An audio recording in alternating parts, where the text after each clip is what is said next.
Hey guys, what is going on? Welcome back to another Tech Tips episode. We're gonna be going over different suspension adjustments, different types of rear alignment, and different little problems with the front end and rear end that you guys can check out for yourselves to kind of try to eliminate a little bit of what could be going on with your bike, right? So let's get to it. So I brought Jamesy out, my 2021 Road King Special. I kind of just wanted to go over a few things with you guys. I know I've gone over a few things that you guys can look out for to notice, such as like a couple leaks and such, but I kind of wanted to show you guys a little bit more than that. So what to look out for. So some of the common major issues that I hear of when you guys have front end issues versus rear end issues, they can also very, very commonly come into play with each other. Something could be going on with the rear end, such as like a bad wheel bearing, and make the front wobble, make you actually think that it's the actual front end. But in reality, it's something going on with the rear. But one of the major things, especially if you've ridden your motorcycle for thousands and thousands of miles and you're like me where you like to do some preventative maintenance, a good thing to constantly check are your steering neck bearings. So what you're gonna want to do is sit like you're on the bike and just go back and forth between fully locked out to the left and right. Just kind of feel for some notching, kind of feel for some something catching, something binding, maybe just something just not as smooth as you feel like it should normally be. That can also be your bearings in your actual inner races that go along your steering stem and just causing it to slightly catch, causing a wobble. That's one of the things. Another thing could be your motor mounts. So depending on the bike that you have, you're going to have different motor mounts, or you could have rigid mounted. These are rubber mounts. On the Dynas, they look a little different. On the older baggers, they're actually kind of centered here in the middle. It's a really large one, just a little bit slightly different. Now the rears, they do look kind of similar, just obviously in a different position, supporting the cases and such. But a good thing to check is just see where your actual shaft is. You see how it's still kind of in the middle. It's starting to sag a little bit, so I'm gonna want some engine mounts sometime in the near future. But usually when it's brand new, it's more off, so in the mid center.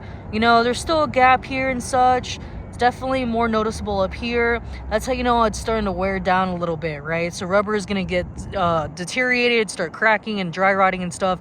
It's gonna stretch out, become softer, so hence the reason on why it starts getting lower. With the Dynas, also really common. They're usually around in this area, and if you just look at the actual rubber, you can see that it starts to deteriorate, crack, just fall off, just become really brittle. It's very similar to the tires if you wait too long to change them out.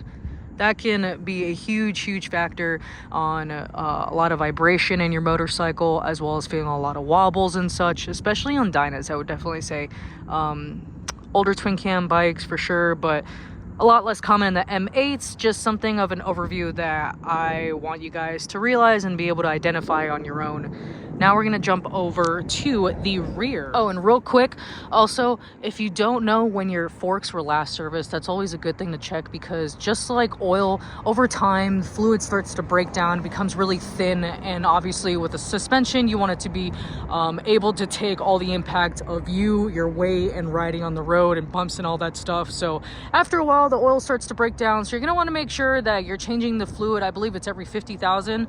Double check the manual, but honestly, you'll be able to tell, you know, especially if you've been riding your bike for a long time and it starts feeling very like a lot of travel in the front end and you start feeling a lot of bumps. I would definitely check those few issues that I just pointed out. But yeah, now let's hop over to the rear end. So the rear end on all Harley families are just slightly different. So right here you have the bagger rear end, and I actually have the cam adjusters. So the little bit different with mine is the fact that I'm running the Trask axle adjusters, since I have their chain drive kit. It honestly just gives it just a lot more circumference and diameter, a little bit more adjustment, just to be able to get it to where you're exactly at. I noticed definitely before I put this on, it was a little bit harder to align perfectly. There was always like just a slight gap and stuff, but obviously with all this more room, at some point I'll be able to compare them side by side, so you can really honestly see the drastic difference and how much more room that this is covering. Just honestly how much more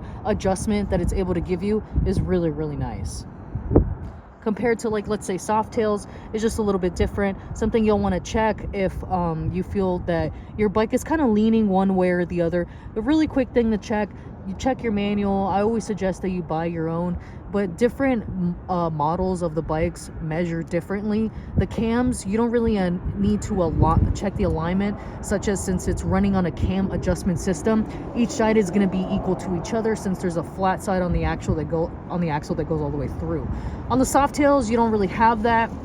It's kind of more of an adjuster now. The same thing here with Dynas and Softails. You kind of just want to measure from the center of the axle to where that bolt is or where the thread starts. Make sure they're equal and even on both sides. You also have a pivot shaft right here in the middle. It's a good center point to go to measure from the middle of the axle to the middle of your pivot shaft right there. Make sure they're equal on both sides. And yeah, that honestly a really good thing to check, especially if you're doing your own maintenance and stuff. That tends to be something that a lot of people get away from. You know, they'll change the tires, check the bearings, the pads, and all that stuff, but don't forget to always check your alignment. You know, even if you don't have to loosen it up every time that you change your tire, it's just a good thing to check.